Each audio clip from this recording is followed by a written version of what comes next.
Hello my dear students, कैसे हो? I hope आप सभी अपने नीट 2021 के लिए तैयारी को जोरों शोरों से आगे बढ़ा रहे होगे। बहुत शानदार तरीका से अपनी तैयारी कर रहे होगे। आज मैं आपका अपना आयुष सर आप सभी को फिर से एक बार इस नीट विजन के बेहतरीन डिजिटल प्लेटफॉर्म पर स्वागत करता हूं।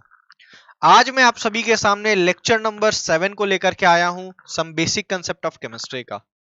इस लेक्चर में अपन उन्हीं टाइप्स ऑफ रिएक्शन को आगे बढ़ाने वाले हैं। आपने प्रीवियस लेक्चर में देखा होगा कि हमने टाइप 4 तक डिस्कशन किया था कि कितने अलग अलग तरह के सवाल बन सकते हैं स्टोइकियोमेट्री से रिलेटेड। आज उसी क्रम को आगे बढ़ाते हुए अपन टाइप 5 में एंट्री लेने वाले हैं। और वो टाइप 5 क्या है, आइए देखते हैं। वो टाइप 5 है सीक्वेंशियल रिएक्शन।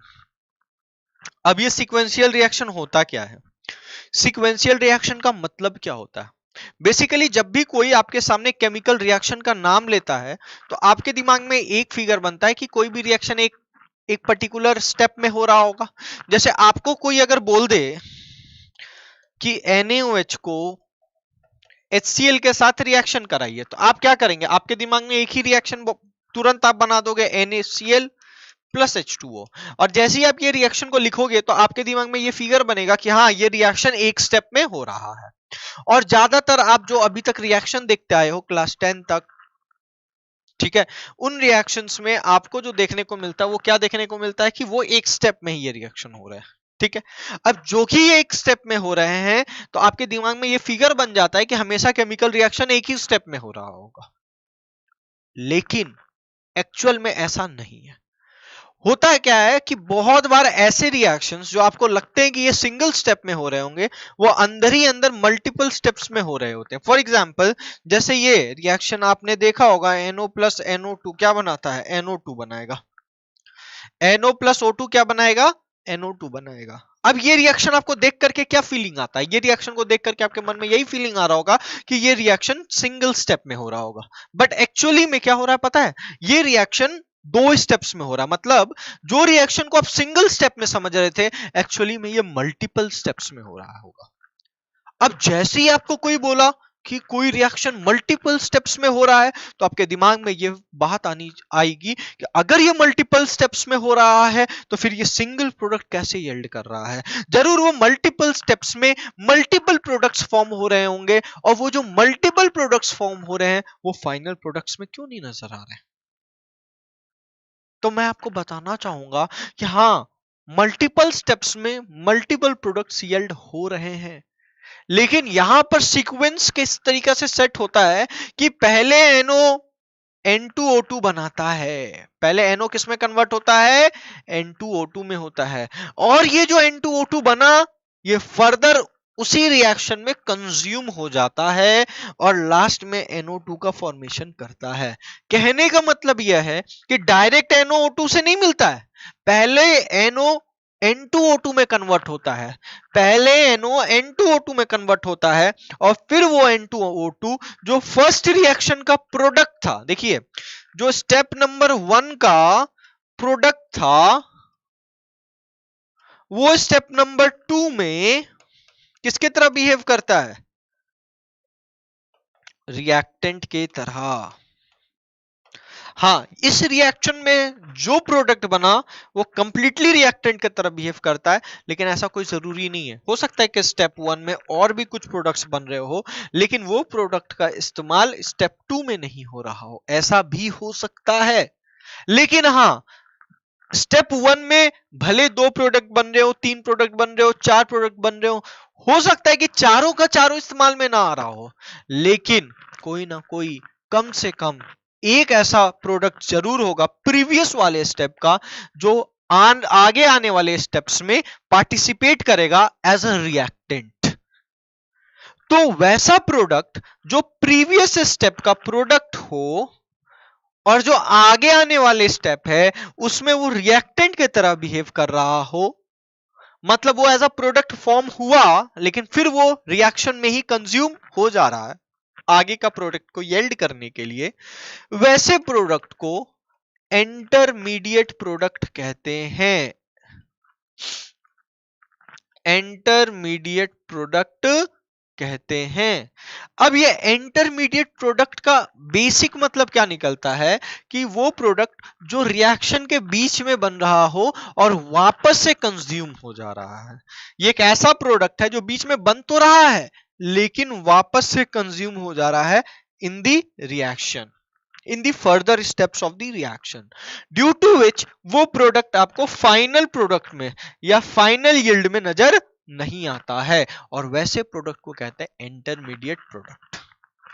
और इन सीक्वेंशियल रिएक्शंस में ये इंटरमीडिएट प्रोडक्ट्स का बहुत गजब का रोल होता है, बहुत खतरनाक रोल होता है, बहुत जबरदस्त रोल होता है। क्योंकि आप जो भी प्रोडक्ट का फॉर्मेशन करोगे फाइनली वो डिपेंड किस पे करेगा, वो डिपेंड कहीं ना कहीं इस इंटरमीडिएट प्रोडक्ट पे करता है। आप डायरेक्टली NO के मदद से NO2 को नहीं निकाल सकते हो, आपको बीच से गुजरना पड़ेगा और N2O2 का इस्तेमाल करना पड़ेगा to find out the moles, to find out the final yield of the NO2। Are you getting it? आ रही होगी आपको बात समझ में।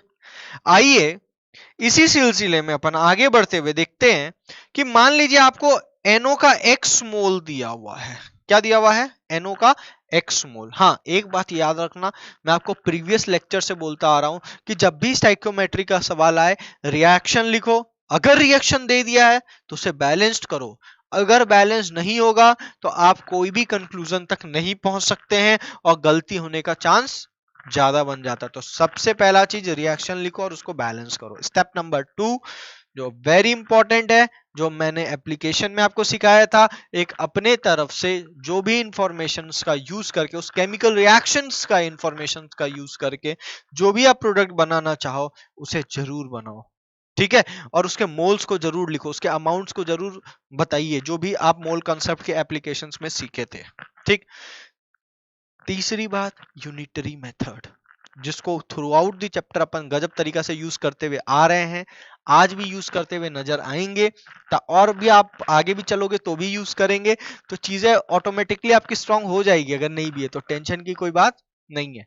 तो यहां पर मान लीजिए आपको एक्स मोल दे दिया NO का और आपसे पूछ रहा है NO2 का कितना मोल बनेगा, तो आप पहले इस रिएक्शंस का यूज करके पता करो। जैसे फॉर एग्जांपल यहां पर क्या है, according to the reaction, according to the step 1, according to the application of mole concept, क्या निकलता है कि 4 मोल को 4 मोल 2 मोल बना रहा है। किसका? N2O2 का। 4 मोल NO 2 मोल N2O2 का बना रहा है। तो बताओ 1 मोल NO कितना बनाएगा? 1 मोल NO हाफ मोल N2O2 बनाएगा। तो X मोल NO कितना N2O2 का फॉर्मेशन करेगा? X/2 मोल N2O2 का फॉर्मेशन करेगा। क्लियर? अब ये जो पूरा प्रोडक्ट बना, ये जो पूरा इंटरमीडिएट प्रोडक्ट बन रहा है फर्स्ट स्टेप में, ये पूरा का पूरा कंज्यूम हो जाएगा सेकंड स्टेप में। तो यहां पर आपको इसका वैल्यू पता चल गया ऑटोमेटिकली कि आपके पास N2O2 का कितना मोल है?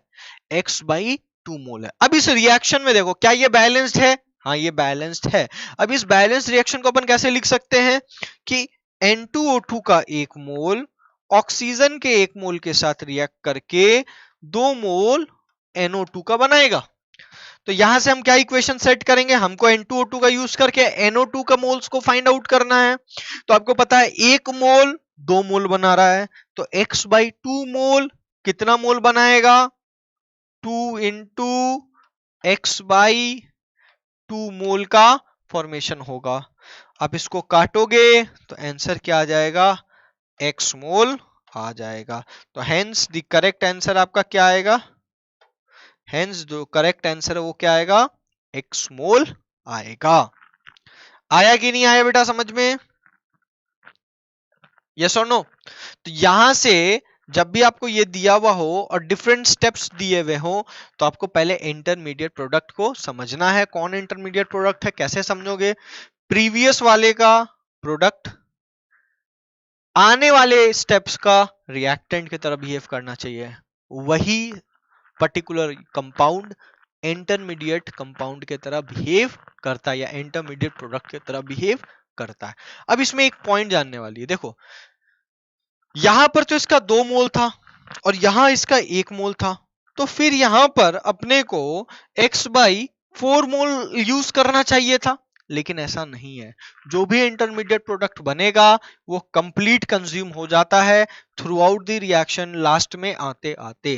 तो इसीलिए जितना मोल्स भी प्रोडक्ट इंटरमीडिएट प्रोडक्ट का बन रहा होगा वो आगे आने वाले स्टेप्स में कंप्लीटली यूज हो जाएगा। तो इस तरह के सवाल भी आपको मिलते हैं और इस तरह के सवाल को क्या कहते हैं, सीक्वेंशियल रिएक्शंस के प्रॉब्लम्स। ठीक है, तो आइए आगे देखते हैं बेटा एक एग्जांपल के थ्रू, ताकि इस चीज को अपन और दिमाग में फिट कर सके। ठीक है, जैसे अब ये रिएक्शन दे दिया, अब आपको पता ही नहीं था कि इसका एक सिंगल रिएक्शन क्या बनेगा, आपको डिफरेंट स्टेप्स में ये रिएक्शन लिख दिया। तो find out the moles of KClO4 produced by 40 moles of Cl2 using the following sequence of reaction. ठीक है, अब आप यहां पर पहला चीज तो ये चेक करना क्या ये बैलेंस्ड है। तो यहां पर देखो 2 क्लोरीन है, 2 क्लोरीन है, 2 पोटेशियम है, 2 पोटेशियम है, हाइड्रोजन 2 है, हाइड्रोजन 2 है, ऑक्सीजन 2 है, oxygen 2। Yes, first step is balanced, second step is also balanced and third step is also balanced. मैंने पहले से ही बैलेंस कर रखा है, लेकिन अगर बैलेंस नहीं होगा तो याद रखना आपको बैलेंस पहले करना है, क्योंकि उसी के बेसिस में आप फर्दर प्रेडिक्शन कर सकते हो, फर्दर यूनिटरी मेथड लगा सकते हो। अगर आप बैलेंस ही नहीं किए तो आप गलत मोल्स को लिखोगे पहला बात, और जब आप मोल्स को ही गलत लिखोगे, समझोगे ही गलत, तो फिर जो आप यूनिटरी मेथड सही भी लगाओगे तो आंसर तो गलत ही आएगा ना। तो इसीलिए आपको रिएक्शन लिख के सबसे पहला स्टेप क्या करना है, बैलेंस द रिएक्शन। ठीक है बेटा, तो अब इस रिएक्शन को कैसे बनाया जाए। अब यहां पर आपको क्या दे दिया, सिर्फ 40 मोल्स ऑफ Cl2 आपको पता है, क्या पता है, 40 मोल्स ऑफ CO2। तो पहले रिएक्शन को देख के डेटा लिखेंगे, क्या 1 mole of Cl2 reacts with 2 mole of KOH forms 1 mole of KClO, forms 1 mole of KCl and forms 1 mole of H2O। Am I right or wrong? अब सबसे पहला बात, यहां पर इंटरमीडिएट प्रोडक्ट को समझना बड़ा इंपॉर्टेंट है। तो यहां पर इंटरमीडिएट प्रोडक्ट कौन है, यहां पर इंटरमीडिएट प्रोडक्ट कौन है, ये है IP। अब यहां पर भी इंटरमीडिएट प्रोडक्ट है, क्यों, क्योंकि इस रिएक्शन का एक प्रोडक्ट आगे आने वाले रिएक्शन में एज अ रिएक्टेंट बिहेव कर रहा है, तो ये आपके फाइनल रिजल्ट में नहीं आएगा, तो ये भी आपका क्या हो गया, IP हो गया। अब जैसे ये IP यहां पर फिर से यूज होगा तो वो फाइनल प्रोडक्ट को यील्ड करेगा। अच्छा, ये IP है, ये IP है, ये IP है, लेकिन अगर मैं आपसे पूछूं क्या KCl IP है, तो बोलना नहीं। क्या H2O IP है, बोलना नहीं। तो ये क्या है, तो ये बोलना फाइनल प्रोडक्ट है। जो फाइनल रिएक्शन बनेगा उसमें ये फाइनल रिजल्ट के तरह बिहेव करेंगे, फाइनल प्रोडक्ट को के फॉर्म में ये वहां पर निकल करके आएंगे। लेकिन अगर मैं पूछूंगा KClO, बोलेंगे इंटरमीडिएट प्रोडक्ट है, तो मैं बोलूंगा ये बीच ही में खत्म हो जाएंगे, KClO3 ये भी बीच में खत्म हो जाएगा। तो जो फाइनल प्रोडक्ट बनेगा वो किसका बनेगा, अगर मैं बोलूं एक साफ बात, अगर मैं बोलूं तो जो फाइनल प्रोडक्ट निकल के आएगा Cl2 प्लस KOH का, वो क्या निकल के आएगा, वो आएगा KClO4 प्लस KCl। क्या निकल करके आएगा, KClO4 plus KCl। Are you getting the point, यही आपका, और प्लस H2O, यही आपका फाइनल प्रोडक्ट निकल करके आएगा।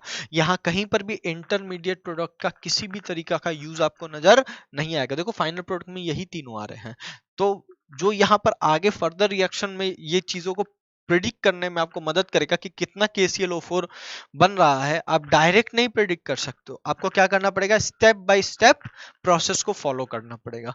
तो अब यहां पर देखो 1 मोल ऑफ KClO प्रोड्यूस कर रहा है, तो बोलेंगे सर बाकी सबका क्यों नहीं निकाले, मेरे को तो यहां पर पहुंचना है, और मेरे को यहां पर पहुंचने का रास्ता कहां से बन रहा है, ये Cl2 से KClO, KClO से KClO, फिर यहां से KClO3, फिर KClO3 जो आएगा वो यहां पुट करेंगे और यहां से फिर KClO4 तक पहुंच जाएंगे।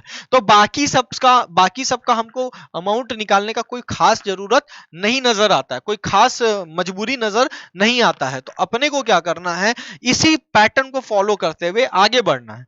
तो यहां पर Cl2 का 1 मोल KClO का कितना मोल बनाएगा बेटा, 1 मोल का फॉर्मेशन करेगा। तो मैं पूछूंगा 40 मोल्स ऑफ Cl2 KClO का कितना बनाएगा, तो मैं बोलूंगा 40 moles of Cl2 40 moles of KClO बनाएगा। By which method? By unitary method. भाई वही लगाना, एक का एक बना रहा तो 40 बनाएगा। अब ये यहां पर कंप्लीटली कंज्यूम होगा 40 मोल्स, लेकिन अब सवाल उठता है अकॉर्डिंग टू स्टोइकियोमेट्री का बेसिक एप्लीकेशन, ये रिएक्शन आपको क्या नॉलेज दे रहा है कि इसका 3 मोल, इसका 1 मोल और इसका 2 मोल का फॉर्मेशन कर रहा है।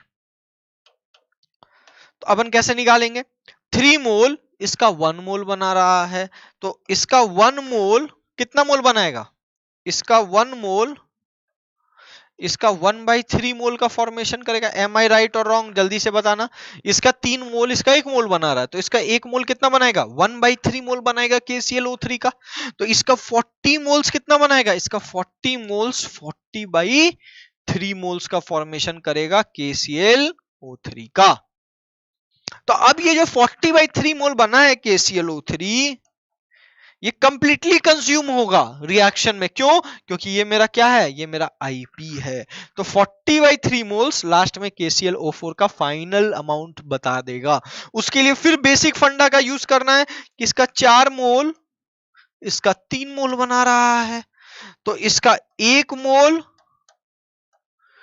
इसका 3/4 मोल का फॉर्मेशन करेगा, और इसका 4 मोल इसका 3 मोल बना रहा है, इसका 1 मोल इसका 3/4 मोल बनाएगा, तो इसका 40/3 मोल्स कितना बनाएगा?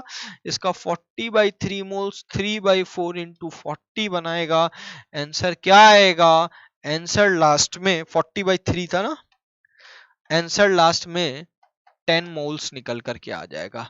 मतलब 40 मोल्स ऑफ Cl2 लास्ट में 10 मोल्स ऑफ KClO4 का फॉर्मेशन करता है। अब सीक्वेंशियल रिएक्शंस के क्वेश्चन का एक खास बात, आपको फर्दर स्टेप्स वाले रिएक्शन दिए गए होंगे क्वेश्चन में, otherwise you can't predict which one behaves as an intermediate product, क्योंकि वो तो ऐसा फाइनल प्रोडक्ट निकल करके आता ही नहीं, वो एक्सपेरिमेंटली ही डिटरमाइंड किया जा सकता है। तो क्वेश्चन में हमेशा ये स्टेप्स आपको दिए गए हुए होंगे। आई होप आपको समझ में आया होगा कि सीक्वेंशियल रिएक्शन का क्वेश्चन कैसे लगाया जाता है। आइए आगे बढ़ते हैं।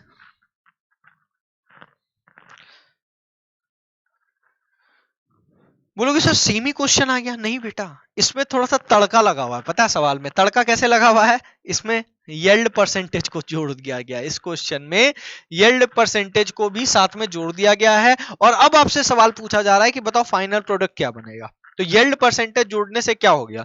याद करो यील्ड परसेंटेज का जो कॉन्सेप्ट बताए थे, यील्ड परसेंटेज का कॉन्सेप्ट क्या बता रहा था? यील्ड परसेंटेज का कॉन्सेप्ट बता रहा था कि जितना आप एक्सपेक्ट कर रहे हो उतना नहीं बनेगा, एक्चुअल कुछ और होगा, और आप जो एक्सपेक्ट कर रहे हो कि मैंने इतना मोल लिया तो इतना बनना चाहिए, ये कोई जरूरी नहीं है कि उतना ही बनेगा। कारण क्या है कि हर एक सैंपल में इंप्योरिटी प्रेजेंट होता है। क्लियर है? और जो कि हर एक सैंपल में इंप्योरिटी प्रेजेंट होता है, तो आपके एक्सपेक्टेशन के मुकाबले वो हमेशा कम बनेगा। तो यहां पर ये जो यील्ड परसेंटेज है, ये बताएगा कि जितना अपन सोच रहे हैं ना, उससे हमेशा कम होते चला जाएगा प्रोडक्ट का वैल्यू। कितना कम होगा वो इसका परसेंटेज बताएगा। ठीक है, तो आइए देखते हैं। यहां पर वही कंसेप्ट फिर से, ये 1 मोल इसका 1 मोल बना रहा है, तो इसका 40 मोल्स बनाना कितना चाहिए था? बनाना चाहिए था 40 मोल्स, लेकिन बनाएगा कितना कैसे पता चलेगा?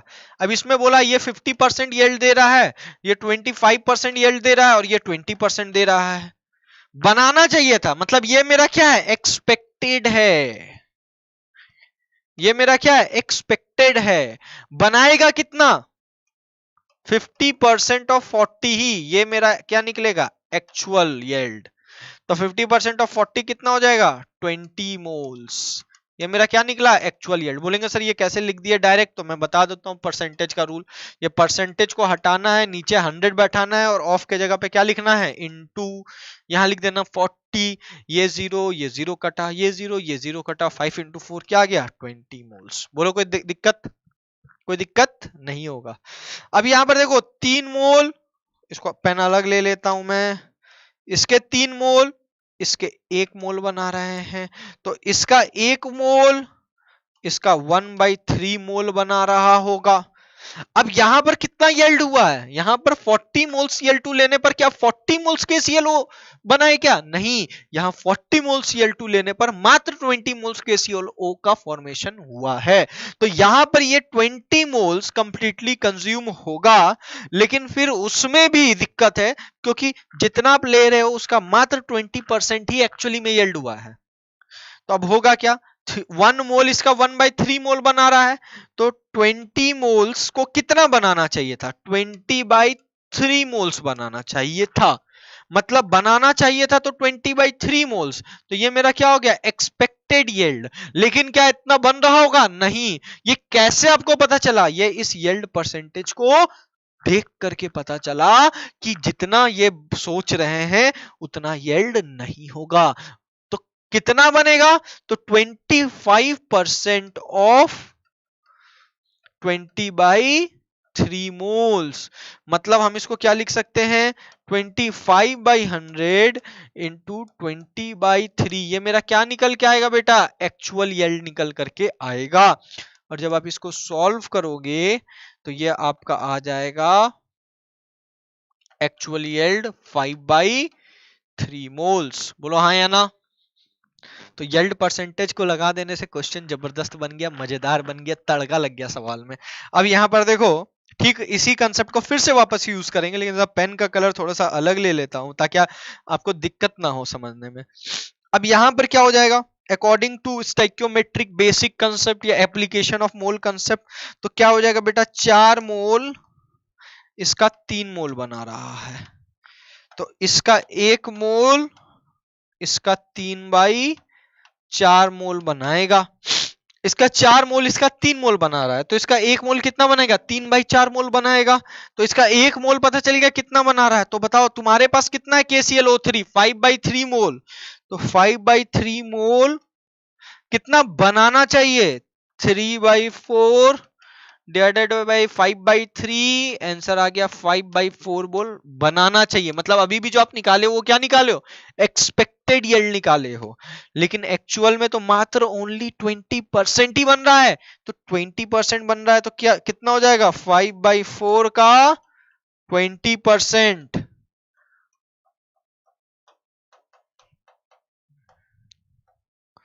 तो मतलब शुरुआत आपने की थी 40 मोल से और आपको लग रहा था कि रिजल्ट कुछ और आएगा खतरनाक, आ क्या रहा, 40 मोल्स का यूज करने पर मात्र 1/4 मोल्स ही बन रहे हैं। किसके, KClO4 के। तो देखिए सवाल में यील्ड परसेंटेज भी घुसा देगा, सब कुछ घुसा देगा, फिर कैसे क्वेश्चन को सोचना है। तो इसीलिए मैंने इस टाइप का क्वेश्चन लिया ताकि आपको यील्ड परसेंटेज का जो डर हो वो मन से निकल जाए। यील्ड परसेंटेज बस पहले आप बना लो, जो भी आप बेसिक कैलकुलेशन करते हो यूनिटरी मेथड का यूज करके, उससे आपको एक्सपेक्टेड मिलेगा हमेशा। और अगर एक्चुअल निकालना है तो जो यील्ड परसेंटेज है उसका यूज करके आपको एक्चुअल निकालना पड़ेगा। ठीक है, तो यील्ड परसेंटेज का यूज करना है कैसे, जैसे इसका यील्ड परसेंटेज 50% था, एक्सपेक्टेड कितना था 40, तो 50% ऑफ 40 ही एक्चुअल यील्ड का फॉर्मेशन हो रहा होगा। आई होप आपको सारी चीजें क्लियर हो गई होगी, सारे फंडे क्लियर हो गए होंगे सीक्वेंशियल रिएक्शन से रिलेटेड। तो आइए नेक्स्ट टाइप ऑफ प्रॉब्लम देखते हैं, type 6। This is the last type of problem जहां पर ज्यादातर कॉम्पिटेटिव एग्जाम्स में सवाल आने के चांसेस बनते हैं, वो है problems related with parallel reaction. Problems related with parallel reaction. अब सवाल उठता है कि सर पैरेलल रिएक्शन होते क्या है। पैरेलल रिएक्शन ये होते हैं कि जब कोई एक रिएक्शन में, याद रखिएगा, कोई एक रिएक्शन में कोई एक रिएक्टेंट साइमल्टेनियसली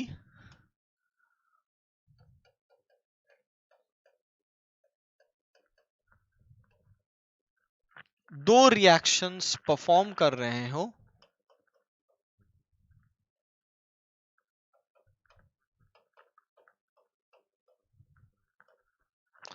वैसे रिएक्शंस क्या कहलाते हैं, पैरेलल रिएक्शन कहलाते हैं। कहने का मतलब आपने KClO3 लिया था KClO बनाने के लिए, ठीक, आप सोच रहे थे कि KClO बन जाए मेरा काम हो जाएगा। तो आपने KClO3 का यूज किया था KClO को बनाने के लिए, लेकिन आपको एज अ रिजल्ट आपको KClO4 भी नजर आ रहा है और KClO भी नजर आ रहा है। इससे हमको क्या समझ में आया कि मैंने जिसको समझा था कि वो अकेला एक डायरेक्शन में रिएक्ट करेगा, ऐसा नहीं हुआ, वो फर्दर एक और रिएक्शन में पार्टिसिपेट कर गया। मतलब एक रिएक्शन में एक रिएक्टेंट एक से अधिक एक समय में रिएक्शन अगर परफॉर्म कर रहा है, फिर से मैं बोल रहा हूं, एक रिएक्शन में एक रिएक्टेंट एक समय पे एक से अधिक रिएक्शन परफॉर्म कर रहा है, तो वैसे रिएक्शंस क्या कहलाते हैं? वैसे रिएक्शन पैरेलल रिएक्शन कहलाते हैं। अब इन पैरेलल रिएक्शन में खास बात क्या होती है कि अगर मैं आपको बोल दूं कि 10 मोल KClO3 का ले लो और बताओ KClO4 कितना बन रहा होगा या KClO कितना बन रहा होगा, तो आप नहीं बता सकते। पहले आपको आई होप आपको यह समझ में आ गया होगा पैरेलल रिएक्शन क्या होता है। एक रिएक्शन में एक रिएक्टेंट एक समय में एक से अधिक बार रिएक्शन परफॉर्म कर रहा होगा, वैसे रिएक्शन को पैरेलल रिएक्शन कहते हैं। अब सवाल उठता है कि इन सवाल को सोचेंगे कैसे। अगर आपको किसी सवाल पैरेलल रिएक्शन के सवाल में सिर्फ रिएक्टेंट का दे दिया है कि 10 मोल रिएक्टेंट है और ये 10 मोल बताओ KClO4 कितना बनाएगा या KClO कितना बनाएगा, आप नहीं बता सकते हो, याद रखिएगा। अगर कोई पैरेलल रिएक्शन चल रहा है और उस पैरेलल रिएक्शन में आपको उस रिएक्टेंट का वैल्यू दे दिया जो पैरेलल रिएक्शन में पार्टिसिपेट कर रहा है और सिर्फ एक ही वैल्यू दिया हुआ और कोई जानकारी नहीं दी गई है, तो you can not predict how much KClO can be form या how much KClO4 will be form, नहीं बता सकते। तो जब भी ऐसा सवाल आएगा, बी कॉन्फिडेंट, आपको पता होना चाहिए कि यहां पर लगा पाएंगे कंसेप्ट को कि नहीं लगा पाएंगे। नहीं लगा पाएंगे, छोड़ दीजिएगा सवाल को, नहीं लगा सकता, कोई भी नहीं लगा सकता, कोई भी नहीं बना सकता। तो जब भी पैरेलल रिएक्शन से रिलेटेड सवाल आएंगे तो कुछ और जानकारियां भी दी गई होगी, कुछ और इंफॉर्मेशन भी उस सवाल में दी गई होगी और उन इंफॉर्मेशन से आपको यह पता चल जाएगा कि दोनों रिएक्शंस में, फिर से मैं लिख रहा हूं, इंग्लिश में लिखता हूं ताकि चीजें पढ़ने में मजा आए, दोनों रिएक्शंस में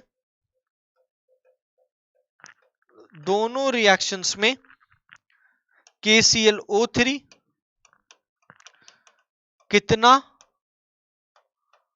कंज्यूम हो रहा है। Are you getting the point?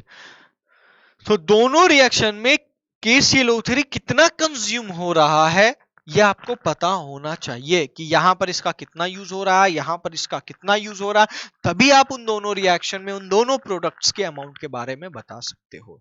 I hope आपको समझ में आ गया होगा कि पैरेलल रिएक्शन होता क्या है, किसको कह सकते हैं पैरेलल रिएक्शन, और पैरेलल रिएक्शन के सवाल को कैसे लगाना है। और इसको और बेहतर तरीका से समझने के लिए आइए एक सवाल ही देख लेते हैं जो कि इस कंसेप्ट को अच्छी तरीके से क्लियर कर देगा। जैसे ये सवाल है आपका पैरेलल रिएक्शन का। अब इसमें क्या बोला, find the moles of KClO4, KClO4 का आपको मोल पता करना है if 10 moles of KClO3 is given. अब आपने 10 मोल लिया था, आप सोच रहे थे कि सिर्फ KClO4 वाला रिएक्शन ही परफॉर्म करेगा, लेकिन हुआ क्या, जो कि KClO3 पैरेलल रिएक्शन में पार्टिसिपेट कर रहा है तो KClO4 तो बना ही रहा है, साथ में KClO का भी फॉर्मेशन कर दे रहा है। तो जैसे ये साथ में KClO का भी फॉर्मेशन कर दे रहा है तो आपको 10 मोल लेकर के ये बताना कि KClO4 कितना बनेगा, ये सही नहीं है और आप सही नतीजे तक पहुंच ही नहीं पाएंगे। कारण क्या है, इस 10 मोल में से सिर्फ कुछ ही मोल्स ऐसे होंगे जो KClO4 में पार्टिसिपेट कर रहे होंगे और बाकी बचे मोल KClO वाले रिएक्शन में पार्टिसिपेट कर रहे होंगे, और वो मोल्स जो पहले रिएक्शन में पार्टिसिपेट कर रहे हैं उनके कारण तो KClO एज अ प्रोडक्ट बन रहा होगा, और जो बचे हुए मोल्स थे 10 मोल में, वो जो सेकेंड रिएक्शन में पार्टिसिपेट कर रहे उनके कारण सिर्फ KClO4 बन रहा होगा। तो ये पता तो चलना चाहिए कि आखिरकार पहले वाले में 10 मोल का कितना मोल पार्टिसिपेट कर रहा है और दूसरे वाले में कितना पार्टिसिपेट कर रहा है। तो इसी के लिए इस क्वेश्चन में आगे हिंट दे दिया गया है, if 2 moles of oxygen are produced. अब ऑक्सीजन किस रिएक्शन में प्रोड्यूस हो रहा है, फर्स्ट स्टेप में, बोल दिया कि अगर 2 मोल्स ऑक्सीजन प्रोड्यूस हो रहा है तो आपको ये तो पता चल गया ना कि ऑक्सीजन 2 मोल प्रोड्यूस हो रहा है। और जैसे ही आपको ये पता चल गया कि 2 मोल ऑक्सीजन ही पूरे रिएक्शन में प्रोड्यूस हो रहा है तो हम इससे ये पता कर लेंगे कि पहले रिएक्शन में KClO3 कितना यूज हो रहा होगा। और जब आपको यह पता चल गया कि पहले रिएक्शन में KClO3 कितना यूज हो रहा है तो आप आसानी से बता देंगे, 10 में माइनस करोगे जितना पहले वाले में यूज हो रहा है आपको पता चल जाएगा कि कितने मोल्स बचे जो रिएक्शन नंबर 2 में पार्टिसिपेट कर रहे हैं। तो आप देखो अपन बेसिक कंसेप्ट से जाए तो आप ध्यान से देखो, पहला बात कि ये रिएक्शन बैलेंस्ड है, ठीक है। तो अगर आप बेसिक कंसेप्ट से मूव ऑन करते हो तो कैसे पहुंचोगे इसका 1 मोल इसका 1 मोल बनाएगा। अब बोलोगे सर KClO के साथ क्यों नहीं लिख रहे? लिख लो यार, 1 मोल बनाएगा, लेकिन इसका कोई यूज नहीं है क्योंकि इक्वेशन इससे इक्वेट करेंगे और O2 के मोल्स का यूज करके KClO3 का मोल्स पता कर सकते हैं। याद करो जब मैंने पहला बार एप्लीकेशन बताया था ना मोल कॉन्सेप्ट का, उसमें मैंने एक बात कही थी कि अगर किसी एक सब्सटेंस का, किसी एक कंपाउंड का भी किसी पर्टिकुलर रिएक्शन में अगर हमको अमाउंट पता चल जाए तो हम बाकी सारे कंपाउंड्स का अमाउंट आराम से बता सकते हैं by using unitary method, by equating both of them. दो का इक्वेशन बना करके हम आराम से किसी का, सारे का निकाल सकते हैं अमाउंट। तो उसी तरीके से यहां पर आपको एक का पता चलेगा कि 2 मोल बन रहा है तो आप आसानी से बता सकते हो KClO3 कितना यूज हो रहा होगा 2 मोल ऑक्सीजन बनाने के लिए। तो according to the reaction, according to the balanced reaction, 1 mole of KClO3 1 mole of O2 बना रहा है। तो 2 मोल ऑक्सीजन बनाने के लिए 2 मोल KClO3 का जरूरत पड़ेगा। इसका मतलब 10 में से 2 मोल पहले रिएक्शन में पार्टिसिपेट कर रहा है, तो माइनस करने पर जो आएगा 8 मोल वो सेकेंड रिएक्शन में पार्टिसिपेट करेगा और ये 8 मोल के कारण ही KClO4 का प्रोडक्शन हो रहा होगा। तो अगर हम बैलेंस रिएक्शन के हिसाब से एक इक्वेशन बनाए तो वो क्या बनेगा? वो ये बनेगा कि इसका 4 मोल्स इसका 3 मोल्स का फॉर्मेशन कर रहा है, इसका 4 मोल्स इसका 3 मोल्स का फॉर्मेशन कर रहा है, तो इसका 1 मोल कितना का करेगा? 3/4 मोल्स ऑफ KClO4 का करेगा। तो इसका 8 मोल कितना KClO4 बना रहा होगा? तो 3/4 into 8। बस बेसिक यूनिटरी लगा रहे हैं यार, बार बार इसी को लगाने वाले हैं। तो 3 2 जा 6 मोल KClO4 का फॉर्मेशन करेगा। आया कि नहीं आया? तो पैरेलल रिएक्शंस के जब भी सवाल आएंगे तो सवाल को कुछ इस तरीके से ही बनाएंगे ताकि आपके लिए चीजें आसान हो जाए, बेहतरीन हो जाए, शानदार हो जाए और जबरदस्त हो जाए। तो आई होप आपको सारे टाइप्स ऑफ रिएक्शन पता चल गए कि कितने टाइप्स ऑफ रिएक्शन हो सकते हैं, टाइप्स ऑफ रिएक्शन क्वेश्चंस के हो सकते हैं, या क्वेश्चन में डिफरेंट कितना तरह का क्वेश्चन पूछा जा सकता है आपसे स्टोइकियोमेट्री से रिलेटेड। तो इन टाइप्स ऑफ रिएक्शंस के बेसिस पे ही सारे क्वेश्चन बन रहे होंगे। आप सारे सवाल लगा करके देखना, आपसे चुटकियों में लग जाएंगे सारे सवाल, अगर आपको मेरा बेसिक फंडा समझ में आ गया होगा तो। पहली बात। दूसरा, बैलेंसिंग आना चाहिए। तीसरा, यूनिटरी मेथड आना चाहिए, जो मैंने आपको बहुत सारे सवाल में लगा करके दिखा दिया। ठीक है, 7 8 9 सवाल ले चुका हूं ऑलरेडी। अपने पास थोड़ा सा टाइम का कमी होता है क्योंकि अपने को नीट 2021 का पूरा सिलेबस को कंप्लीट कराना है, तो उस चीज को लेकर के अपन नंबर ऑफ क्वेश्चंस कम रख रहे हैं। लेकिन हाँ, टाइप्स आपको जितना टिपिकल टाइप्स हो सकता है वो सारे टिपिकल टाइप्स आपको मैं बता दे रहा हूँ। इजी टाइप भी बता रहा हूँ, टिपिकल भी बता रहा हूँ, ताकि आपसे किसी भी तरीका का कोई भी सवाल ना छूटे। तो आइए आगे बढ़ते हैं। अब स्टोइकियोमेट्री का वो बेसिक फंडा तो खत्म हो गया। अब अपन आगे बढ़ रहे हैं empirical formula and molecular formula की तरफ, कि इंपेरिकल फार्मूला या मॉलिक्यूलर फार्मूला क्या होता है। एक तो अपन बचपन में सीखे मॉलिक्यूल्स का फार्मूला निकालना, दोनों का वैलेंसी को क्रिस क्रॉस कर दीजिए तो अपने आप जो निकल करके आएगा वो आपका मॉलिक्यूलर फार्मूला हो जाएगा। लेकिन ये तो बात हो गई ना कि अगर आपको ये पता हो कि कौन कौन सा एलिमेंट का यूज करके वो बनेगा। अब कोई जरूरी थोड़ी है कि मान लो कार्बन और हाइड्रोजन को अगर तुम मिलाओगे तो हमेशा थोड़ी जरूरी है कि 4 और 1 क्रिस क्रॉस करेगा तो CH4 ही बनेगा। ऐसा भी तो हो सकता है कि C2H6 बन रहा हो, ऐसा भी तो हो सकता है C3H8 बन रहा हो, ऐसा भी तो हो सकता है कि C2H2 बन रहा हो। है तो वही दो एलिमेंट, लेकिन अगर तुम वो क्रिस क्रॉस वाला मेथड लगाओगे तो हमेशा CH4 ही आपके सामने निकल करके आएगा, हमेशा CH4 ही आपके सामने निकल करके आएगा। तो इस केस में जब कोई एक दो एलिमेंट्स बहुत सारे कंपाउंड्स बना रहे हो तो जो सटीक तरीका है वो मैथमेटिकल कैलकुलेशन के थ्रू ही है कि आप उन मैथमेटिकल कैलकुलेशन का यूज करके ही आप बता सकते हो कि एग्जैक्टली ये जो आपको सैंपल मिला है वो सैंपल कौन सा कंपाउंड है और वो कंपाउंड का मॉलिक्यूलर फॉर्मूला क्या होगा वो आप मैथमेटिकल कैलकुलेशन करके ही बता सकते हो, वो आप क्वांटिटेटिव एनालिसिस करके ही बता सकते हो एग्जैक्टली परफेक्टली। फॉर एग्जाम्पल आपको कोई सैंपल दे दिया जाए, दिखने में ग्रे लग रहा है, तो आप बैठ के थोड़ी प्रिडिक्ट करोगे कि अरे यार ये होगा, वो हो सकता है, वो हो सकता है, नहीं। आप क्या करोगे, सबसे पहले क्वालिटेटिव एनालिसिस करोगे, चेक करोगे कि कौन कौन सा एलिमेंट है और जो जो एलिमेंट है आप उसका क्या निकालोगे, मास परसेंटेज वगैरह निकालोगे और फिर उसके बाद कैलकुलेशन करोगे। तो उनका यूज कैसे करेंगे, उनका कैलकुलेशन करेंगे, वो अभी मैं आगे इस आज के वीडियो में बताऊंगा। लेकिन उससे पहले ये तो समझ जाइए कि मॉलिक्यूलर फॉर्मूला आखिरकार होता क्या है। तो मॉलिक्यूलर फॉर्मूला एक्चुअल नंबर को बताता है। क्या बताता है? एक्चुअल नंबर, एग्जैक्ट नंबर को बताता है। क्या चीज के? एटम्स के। किसके? हर एक एलिमेंट के। किसमें? इन दी मॉलिक्यूल में। किसी एक मॉलिक्यूल में किसी डिफरेंट एलिमेंट्स के कितने कितने एटम्स एक्चुअली में प्रेजेंट होंगे। C2H6 किसका फॉर्मूला है? इथेन का। इथेन मतलब क्या? इथेन एक मॉलिक्यूल है, ऑर्गेनिक कंपाउंड है। अगर आपसे कोई पूछेगा इथेन में एग्जैक्ट नंबर ऑफ कार्बन्स कितने हैं, तो आप बोलोगे 2। एग्जैक्ट नंबर ऑफ हाइड्रोजन कितने हैं? 6।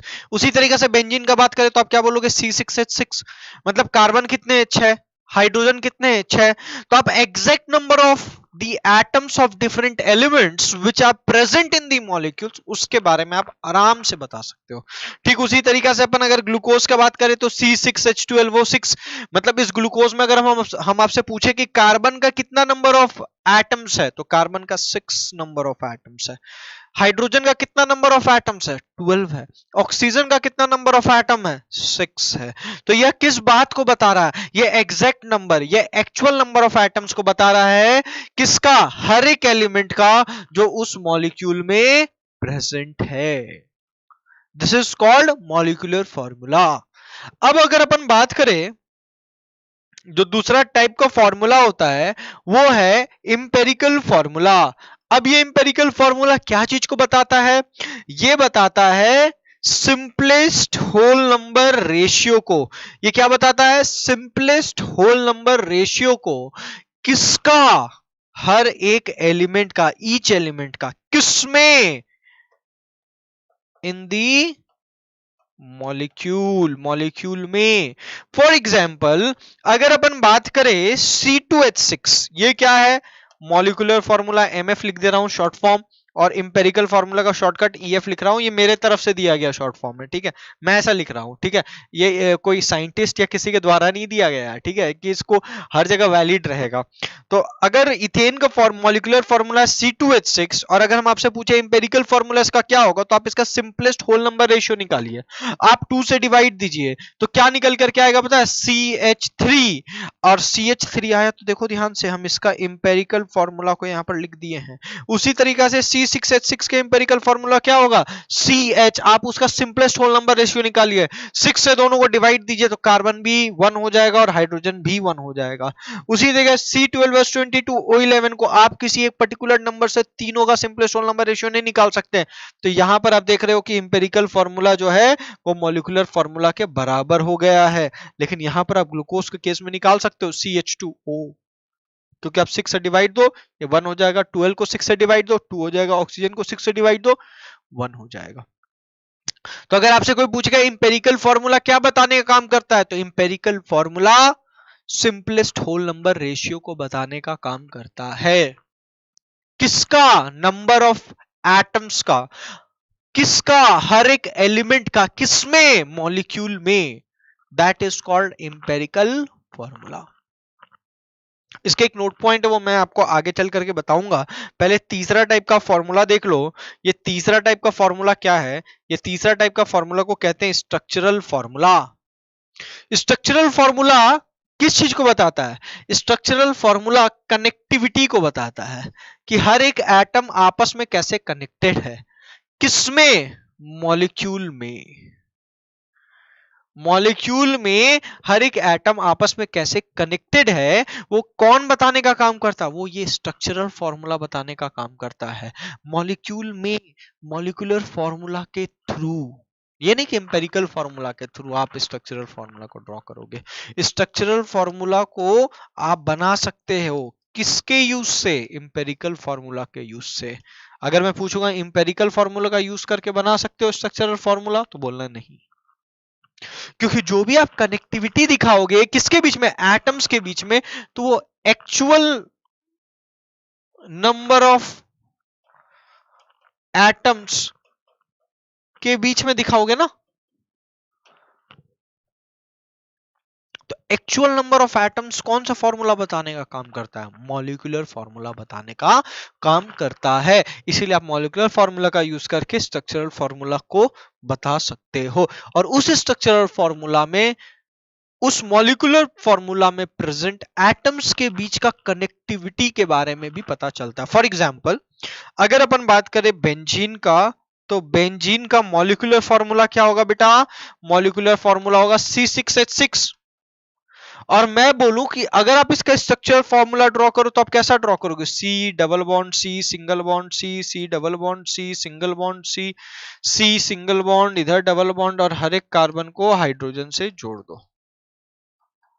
जोड़ दिया आपने हर एक कार्बन को हाइड्रोजन से। बोलो इसमें कोई दिक्कत की बात है? नहीं है। अब यहां पर देखो, यहां पर नंबर ऑफ कार्बन एटम्स कितने हैं? 6। नंबर ऑफ हाइड्रोजन एटम कितने हैं? वो भी बोलोगे 6। देखो नंबर जो है कार्बन और हाइड्रोजन के वो सेम है as that is present in the molecular formula, but in this structure formula आपको एक बात पता चल रहा है कि ये कार्बन सिंगल बॉन्ड से जुड़े हुए हैं, ये कार्बन डबल बॉन्ड से जुड़े हुए हैं। तो कौन सा कार्बन किस तरीके के बॉन्ड से जुड़ा हुआ है और किससे जुड़ा हुआ है, ये बताने का काम कौन करता है? Structural formula. अब इसमें एक और पॉइंट, वन इंपेरिकल फॉर्मूला, कोई एक इंपेरिकल फॉर्मूला वन और मोर देन वन कंपाउंड को रिप्रेजेंट कर सकता है।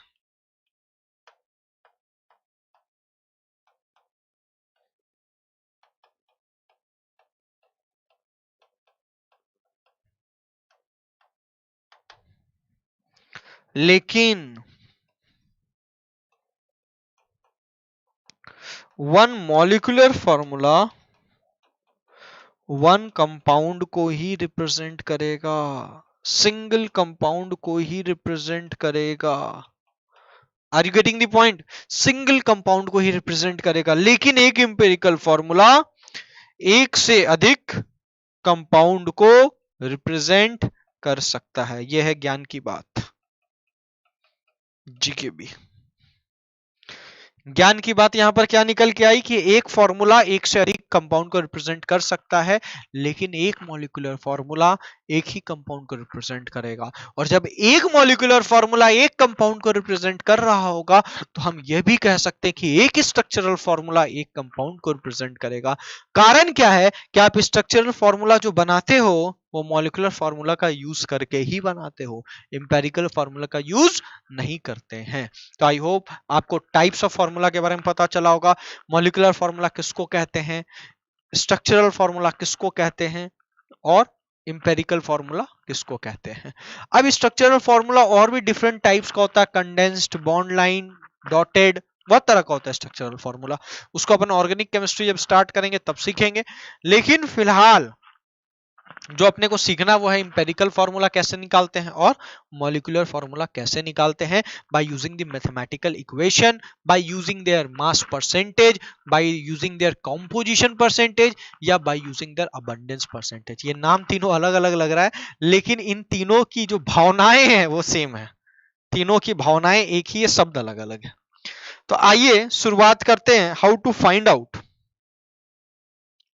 The empirical and molecular formula. तो सबसे पहले आप इंपेरिकल फॉर्मूला निकालना सीखिए, और जब इंपेरिकल फॉर्मूला आपको निकालने आ जाएगा तो आप ऑटोमेटिकली मॉलिक्यूलर फॉर्मूला भी निकाल लेंगे। ये कुछ मेथड्स लिखा हुआ है, लेकिन इन मेथड्स को हम लाइन बाय लाइन पढ़ने के जगह मैं आपको सबसे पहले क्वेश्चन में अप्लाई करके बताता हूं, फिर मैं इधर पे पहुंचूंगा, इस स्लाइड में पहुंचूंगा, और फिर मैं हर एक लाइन को पढ़ूंगा।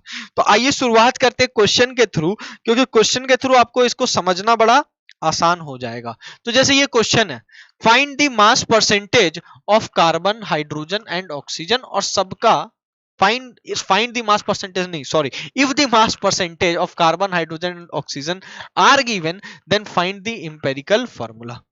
तो इसको दो तीन तरीका, या तो आप बॉक्स बना करके फिर काम करो, और बिना बॉक्स बनाए भी काम कर सकते हो। अब बॉक्स बनाने के लिए क्यों मना कर रहे हैं, क्योंकि आप जब कॉम्पिटिटिव एग्जाम में बैठोगे तो आप स्केल लेकर के बॉक्स नहीं बनाओगे। हाँ, बोर्ड्स के एग्जाम में आप स्केल लेकर के बॉक्स बना सकते हो, देखने में सुंदर लगेगा, नंबर ज्यादा मिल सकता है। ठीक है, ज्यादा क्या मिलेगा, 5 की जगह 6 तो मिल नहीं जाएगा। हाँ, लेकिन हाँ, हो सकता है किसी को अगर कोई टीचर 4.5 दे रहा तो आपको 5 देगा, परफेक्ट देगा। ठीक है, क्योंकि वो देखने में सुंदर लग रहा है। ऐसे काटना तो उसको भी नहीं चाहिए जो बिना बॉक्स का बनाया है। ठीक है, तो पहले एक जनरल तरीका से बनाते हैं, फिर बॉक्स वाला मेथड भी थोड़ा सा समझा देंगे ताकि आपको कॉन्सेप्ट क्लियर हो। तो सबसे पहले आपको मास परसेंटेज लिखना होगा।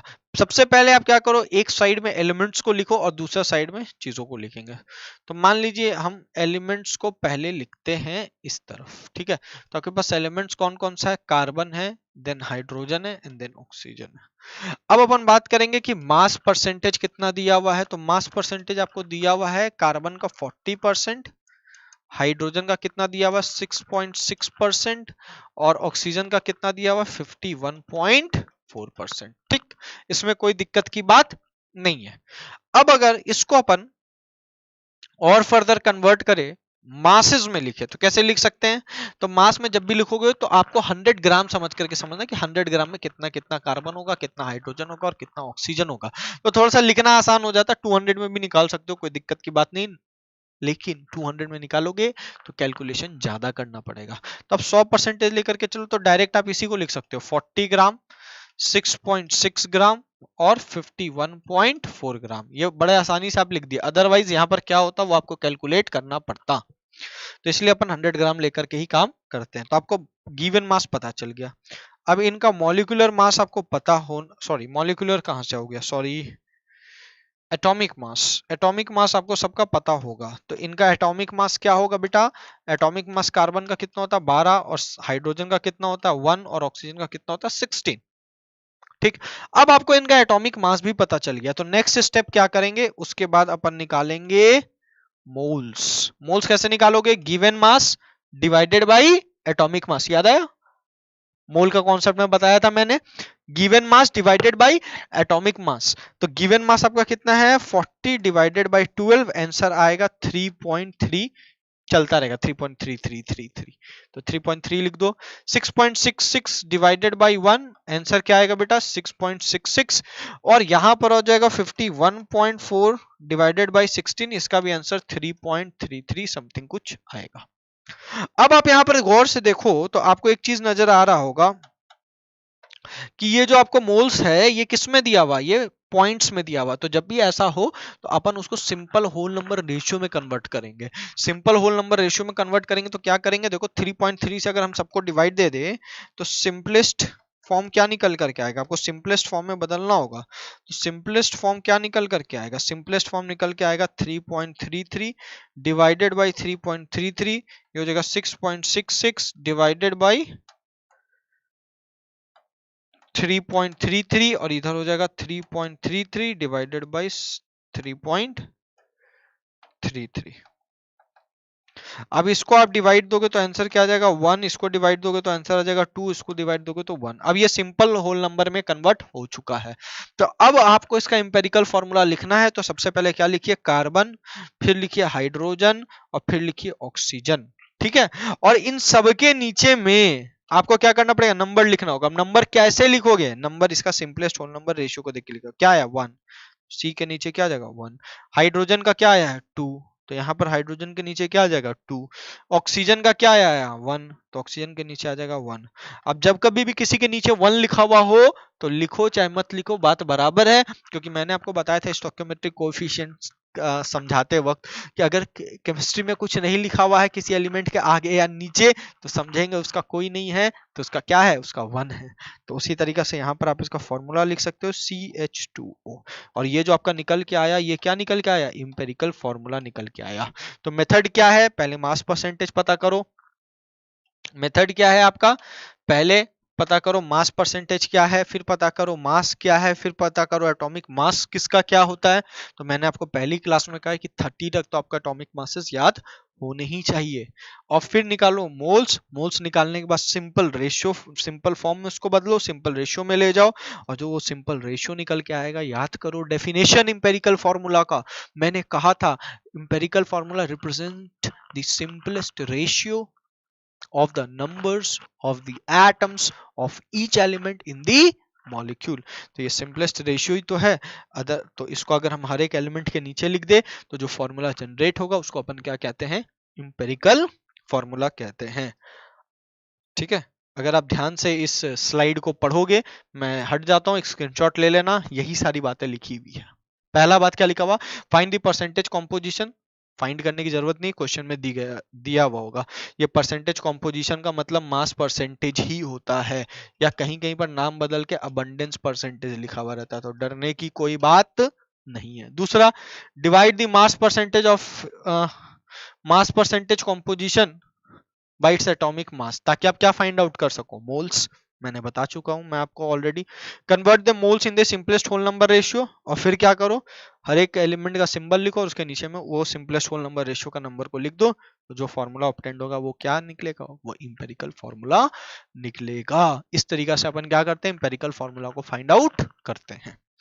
तो आइए चलिए आगे बढ़ते हैं। नेक्स्ट एक और सवाल आपके सामने में, क्या लिखा था, element M forms a metal oxide, या मेटल नहीं लिखा है तो ऑक्साइड, कोई भी एक मेटल M है जो ऑक्साइड का फॉर्मेशन कर रहा है, which contains 80% of oxygen by mass. ठीक, अब एक बात तो यहां से क्लियर हो गया कि अगर ऑक्सीजन आपके पास, पहले एलिमेंट कौन कौन सा है, तो एलिमेंट एक तो तुम्हारा M है, पता ही नहीं वो M कौन है। दूसरा लेकिन पता है कि ऑक्सीजन है, इसमें कोई संदेह मात्र नहीं है। ठीक है, अब ये तो आपको पता है, ये भी आपको पता है। अब आपको क्या है, पता है कि इसका परसेंटेज दे दिया है, मास परसेंटेज। तो मास परसेंटेज ऑक्सीजन का तो पता है कितना है, 80। तो अगर ऑक्सीजन का 80 है तो मेटल का कितना होगा, 20। कारण क्या है, ये जो पूरा फॉर्मूला वो किससे बना हुआ है, या तो मेटल या तो ऑक्सीजन, सॉरी बार बार मेरा मुंह से मेटल निकल रहा है, एलिमेंट या तो एलिमेंट M या तो ऑक्सीजन। तो अगर ऑक्सीजन 80 है तो अब ये सब बात है कि जो एलिमेंट M होगा वो कितना प्रतिशत होगा, उसका परसेंटेज क्या होगा, उसका परसेंटेज 20 होगा। तो यहां से आपको मास परसेंटेज का कंसेप्ट निकल करके आ जा रहा है। फिर आपको इसके मास परसेंटेज को किस में कन्वर्ट करना होगा, मास में। तो मास कितना हो जाएगा, ये हो गया 20 ग्राम और ये हो गया 80 ग्राम। इसके बाद आपको क्या लिखना है बेटा, एटॉमिक मास लिखना है। तो atomic mass of element M दिया हुआ है क्वेश्चन में, ध्यान से देखिए 10। तो इसको हम लोग लिख सकते हैं 10 ग्राम, जब ये ग्राम में तो इसको भी ग्राम में लिखो, ताकि जब आप मोल्स निकालो तो मोल्स का डेफिनेशन याद रखो, given mass in gram divided by the atomic mass in gram. याद है ना नंबर ऑफ मोल्स का डेफिनेशन। तो यहां पर क्या हो जाएगा, 16 ग्राम। उसके बाद आपको क्या निकालना है, स्टेप नंबर आगे बढ़ाना है तो मोल्स निकालना है। तो मोल्स कैसे निकालोगे, 20 by 10 gram 80 by 16 gram, solve करो, आंसर आ जाएगा 5, आंसर सॉरी आंसर आ जाएगा 2, आंसर आ जाएगा 5। अब ये इसको और आप सिंपल होल नंबर रेशियो में नहीं बदल सकते, यही आपका सिंपलेस्ट है। देख लो 2 और 5 को और किस नंबर से डिवाइड दे सकते हो, तो आपके पास कोई और जवाब होगा ही नहीं, यही सिंपलेस्ट होल नंबर रेशियो है। तो आपसे फॉर्मूला, अगर एम्पेरिकल फॉर्मूला पूछेगा तो M लिख दो, O लिख दो, M के नीचे क्या बैठाना 2 और O के नीचे क्या बैठाना 5। तो ये आपका क्या निकल के आ गया, यही है आपका एम्पेरिकल फॉर्मूला। आई होप आपको समझ में आ गया होगा। अब बोलोगे सर आप बोर्ड्स वाला बात नहीं बताए, तो बोर्ड्स में कैसे बनाते हैं, ऐसे 2-4 को ऐसे बॉक्स बना देते हैं, ऐसे करके इन्हीं सबको लिखते हैं।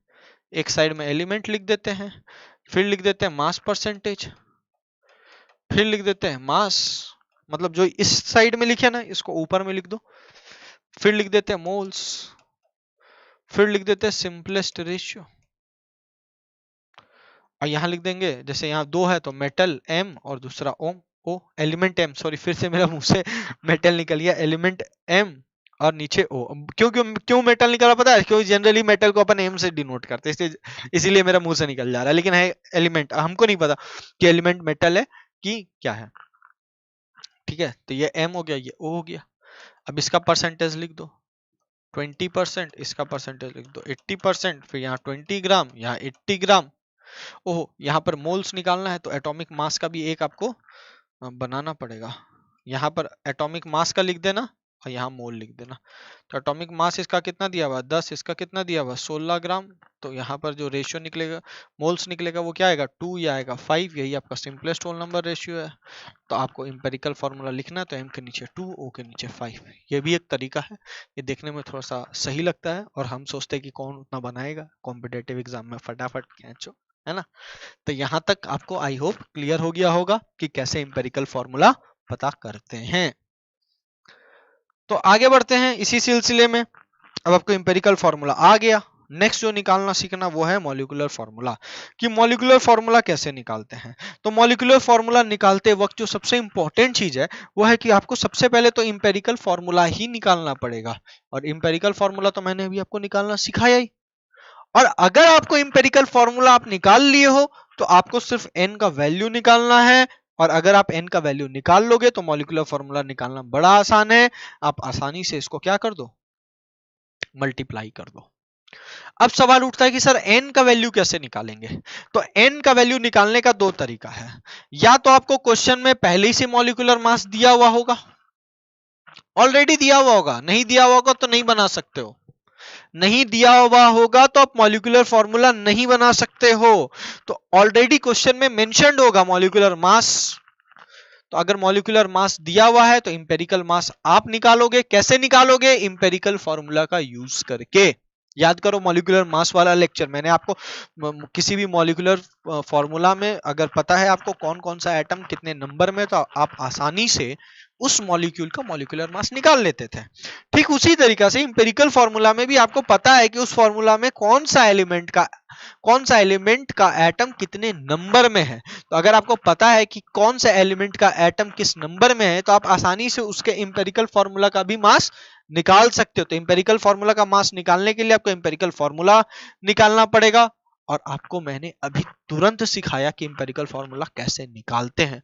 तो आप आसानी से इंपेरिकल मास निकाल लेंगे। मॉलिक्यूलर मास क्वेश्चन में दिया हुआ होगा, बस आपको इंपेरिकल फॉर्मूला का मास के जगह पे इंपेरिकल फॉर्मूला का मास लिखना है, मॉलिक्यूलर फॉर्मूला का मास के जगह पे मॉलिक्यूलर फॉर्मूला का मास लिखना है, और n के जगह पे n लिखना है। फिर ये मल्टीप्लाई में है, ये इधर डिवाइड में आ जाएगा और आप आसानी से n का वैल्यू निकाल लेंगे। एक तरह का सवाल ऐसा बनता है। दूसरा तरह का सवाल क्या पूछा जाता है जनरली?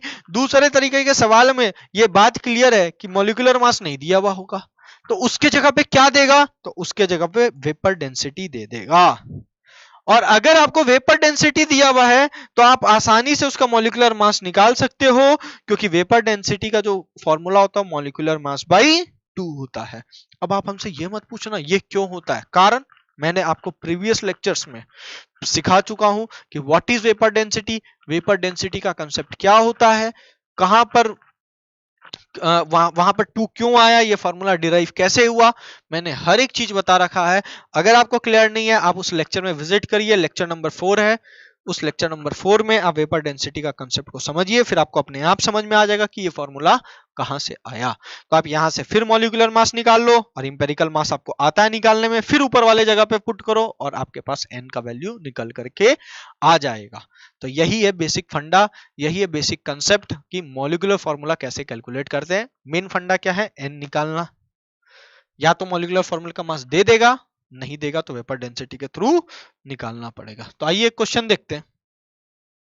क्वेश्चन क्या बोल रहा है? If the empirical formula of the compound is given, आपको इंपेरिकल फॉर्मूला पहले ही से दे दिया। अब बताओ, इसमें आधा मेहनत तो आपका ऐसे ही बच गया, इंपेरिकल फॉर्मूला निकालने वाला वो मास परसेंटेज और वो सब का मेहनत बच गया आपका, एंड द वेपर डेंसिटी आपको दे दिया क्वेश्चन में।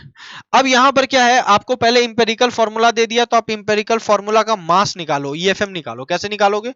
इंपेरिकल फॉर्मूला में कार्बन कितना है 3, तो 3 इंटू 12, 12 क्यों? क्योंकि एक कार्बन का मास कितना होता है 12, प्लस 6 इंटू 1 प्लस 2 इंटू 14, ये सारे ग्राम में होंगे।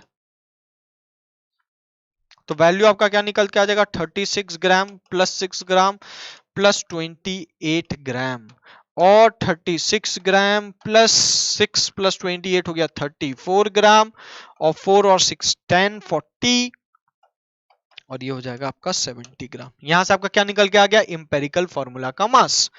अब बोलोगे सर हमको तो मॉलिक्यूलर फॉर्मूला निकालना है, और मॉलिक्यूलर फॉर्मूला का क्या टेक्निक है, EFM into n is equals to molecular mass mm। तो EFM तो निकाल लिए, अब दूसरा क्या निकालना है, molecular mass. Molecular mass question में दिया हुआ नहीं है, तो मैंने कहा था दूसरा टाइप का क्वेश्चन क्या था, वेपर डेंसिटी दे देता है। तो आपको पता है VD इज इक्वल्स टू क्या होता है, mm molecular mass divided by 2, तो मॉलिक्यूलर मास 2 इंटू VD, और VD क्या है 2 इंटू 70। सॉल्व मत करना, आगे फिर डिवाइड देना पड़ेगा फालतू में। तो यहाँ मॉलिक्यूलर मास क्या निकल के आ गया 2 इंटू 70। अब इस 2 इंटू 70 को mm के जगह पे पुट कर दो, और इस EFM के जगह पे क्या आ जाएगा 70, ये 70 और ये 70 कट गया, तो आंसर n बराबर क्या आ गया 2। अब आपको n का वैल्यू पता चल गया। तो मॉलिक्यूलर फॉर्मूला कैसे निकालेंगे, तो मॉलिक्यूलर फॉर्मूला निकालने का तरीका क्या है, EF में इंपेरिकल फॉर्मूला को n से मल्टीप्लाई कर दो, इंपेरिकल फॉर्मूला को n से मल्टीप्लाई कर दो। अब इंपेरिकल फॉर्मूला आपका क्या है, C3H6N2, इसको n से मल्टीप्लाई कर दो। तो n से किसको मल्टीप्लाई करेंगे, इन नंबर्स को 3 6 2 को। तो यहाँ पर n का वैल्यू आपका क्या निकल कर के आ रहा है 2, तो यहाँ पर आप 2 से इसको मल्टीप्लाई कर दो, तो ये क्या बन जाएगा C6H12N4। ये जो आपका निकल के आ रहा है, ये क्या निकल के आ रहा है, MF निकल के आ रहा है, जिसको आप मॉलिक्यूलर फॉर्मूला कह सकते हो। तो यही है पूरा कॉन्सेप्ट आपका मॉलिक्यूलर फॉर्मूला निकालने का। तो आइए एक और सवाल देखते हैं। ये सवाल बड़ा मजेदार है, ठीक है, मजेदार है क्योंकि इसमें थोड़ा सा मोल कॉन्सेप्ट का भी यूज होगा, फिर मतलब थोड़ा सा मिला जुला सवाल है। तो जब भी एक से अधिक कॉन्सेप्ट अगर किसी क्वेश्चन में लग रहे होते तो ऑटोमेटिकली मजेदार हो जाता है। और इसी तरह के सवाल कॉम्पिटिटिव पॉइंट ऑफ व्यू से बड़े ही इंपॉर्टेंट होते हैं और एग्जामिनर को बड़े पसंद आते हैं। तो यहां पर क्या बोला, if the empirical formula of the compound is, अब आपको क्या दिया हुआ है, सबसे पहले तो आप वो लिखा करो, इंपेरिकल फॉर्मूला आपको दिया है CH2O। अब क्या बोल रहा है 0.1 मोल मॉलिक्यूल, मॉलिक्यूल मतलब मॉलिक्यूलर, आपको मॉलिक्यूलर फॉर्मूला पता होना चाहिए ना, तब ना आप बता पाओगे कि इसका 1 मोल मॉलिक्यूल में कितना। तो बोलता है 0.1 मोल मॉलिक्यूल में 1 मोल हाइड्रोजन है। अब इस लाइन से हमको क्या पता चला, इस लाइन से क्या सीखने को मिला, इस लाइन से हमको यह सीखने को मिला कि 0.1 मोल मॉलिक्यूल में, तो 0.1 मोल मॉलिक्यूल को पता करने के लिए पहले आपको यह तो पता होना चाहिए कि मॉलिक्यूलर फॉर्मूला में कितना है, एक मोल मॉलिक्यूल में कितना है। तो एक मोल मॉलिक्यूल के लिए पहले आपको मॉलिक्यूलर फॉर्मूला निकालना पड़ेगा। तो मॉलिक्यूलर फॉर्मूला आप कैसे निकालोगे, तो मॉलिक्यूलर फॉर्मूला निकालने का तरीका मैंने बताया, MF is equals to EF into N। अब पता नहीं यहां पर N क्या है, क्यों नहीं पता N, क्योंकि ना यहां पर वेपर डेंसिटी दिया हुआ, ना यहां पर मॉलिक्यूलर मास दिया हुआ। इसीलिए मैंने इस क्वेश्चन को लिया, ये मेरा पसंदीदा क्वेश्चन इसलिए है क्योंकि बेसिकली दो तरीका से तो लोग सोचते ही है, मॉलिक्यूलर मास दिया हुआ हो या वेपर डेंसिटी दिया हुआ हो। लेकिन अगर नहीं दिया हुआ है तो फिर आप N का वैल्यू कैसे निकालेंगे, तो तीसरा तरीका यह बनता है कि यहां पर मोल कॉन्सेप्ट को यूज कर लिया जाए और फिर सवाल पूछा जाए। तो यहां पर molecular formula is equals to क्या लिख सकते हो, EF इंटू N। तो EF क्या है, EF इंटू N, EF आपका क्या है CH2O, तो मैं यहां पर नहीं लिख सकता हूं CnH2nOn। अब ये क्या बताता है, ये मॉलिक्यूलर फॉर्मूला क्या बताता है, मॉलिक्यूलर फॉर्मूला को देख के आप आराम से बता सकते हो क्या, कि 1 मॉलिक्यूल में 2n number of hydrogen atoms present है। तो 1 मॉलिक्यूल में 2n number of hydrogen atom है, तो Na नंबर में कितना होगा, Na नंबर में 2n इंटू Na, तो मोल भी तो एक तरीका का नंबर है। तो अगर 1 मॉलिक्यूल में इतना है तो 1 मोल में कितना होगा, 1 मोल में 2n मोल हाइड्रोजन एटम होगा। क्लियर है, इसको देख करके यही पता चल रहा है ना, मॉलिक्यूलर फॉर्मूला को देख करके याद आ रहा है ना, मोल कांसेप्ट में इसका यूज करते थे नंबर ऑफ एटम्स निकालने के लिए, याद करो वो H2SO4 का एग्जांपल, कि कितना एटम्स है, कितना सल्फर का एटम है, कितना ऑक्सीजन का एटम। याद करो FeS2 का एग्जाम्पल, प्रीवियस लेक्चर में हमने सीखा है इन सारी चीजों को। तो यहाँ पर 1 molecule is equals to 2n number of hydrogen atom है, तो 1 मोल ऑफ CnH2nOn में कितना number of moles of hydrogen atom होगा, तो 2n mole of hydrogen atom होगा। तो अब यहां पर क्या दिया हुआ है कि 0.1 मोल ऑफ CnH2nOn में कितना हाइड्रोजन एटम्स का मोल होगा, तो 2n इंटू 0.1 मोल हाइड्रोजन एटम्स प्रेजेंट होंगे। बोलो कोई दिक्कत की बात है क्या? नहीं, कोई दिक्कत की बात नहीं है। तो यहां से आपको number of moles of hydrogen atom पता चल गया, 0.1 मोल में कितने होंगे। अब according to question, this mole of hydrogen atom, this mole of hydrogen atom will equals to the 1 mole of hydrogen atom। तो आप क्या लिख सकते हो, 2n into 0.1 मोल, 0.1 मोल में प्रेजेंट है। क्वेश्चन के हिसाब से क्या है, 0.1 मोल ऑफ मॉलिक्यूल में 1 mole of hydrogen atom present है। तो इस 0.1 मोल ऑफ मॉलिक्यूल के जगह पे आप नहीं लिख सकते हो इसको, क्यों? क्योंकि ये इसके बराबर ही तो है। तो यहां पर क्या हो जाएगा, 2n into 0.1 is equals to 1 mole. तो यहां से अगर हम मोल को हटा दो, दोनों साइड में मोल मोल आएगा, मोल मोल कैंसिल हो जाएगा। तो यहां पर क्या आ जाएगा, n बराबर 2 बाई 0.1 बाई 2 इंटू 0.1। इस पॉइंट को हटाओगे तो ऊपर 10 आएगा, इसको काटोगे तो ये 5 आएगा, तो n बराबर क्या आ गया, 5 आ गया। तो आपसे पूछा है find out the molecular formula, फिर वही बात, MF is equals to CnH2nOn। अभी हमने समझा था कैसे, अभी से n के जगह पे खाली क्या लिखना, 5H2 इंटू 5 कितना हो जाएगा 10, O इंटू O के n है, तो n के जगह पे क्या आ जाएगा 5। तो ये जो आपका निकल के आया, ये क्या निकल के आया, ये मॉलिक्यूलर फॉर्मूला निकल के आया। आई होप मैं आपको हर एक तरह के सवाल को समझाने में सक्षम हुआ होगा, आपको समझ में भी आया होगा, आपको मजा भी आया होगा। अगर आपको कोई डाउट है तो आप अपने कमेंट सेक्शन में लिख सकते हो। तो अगर आपको मजा आया इस पूरे कॉन्सेप्ट को सीखने में, तो इट्स माय काइंड रिक्वेस्ट कि please share, subscribe and like the video. अगर आपको मजा आया तो, और शेयर करिए दबा करके जितना हो सकता है, ताकि अच्छा से अच्छा कंटेंट हर एक बच्चे तक पहुंच सके।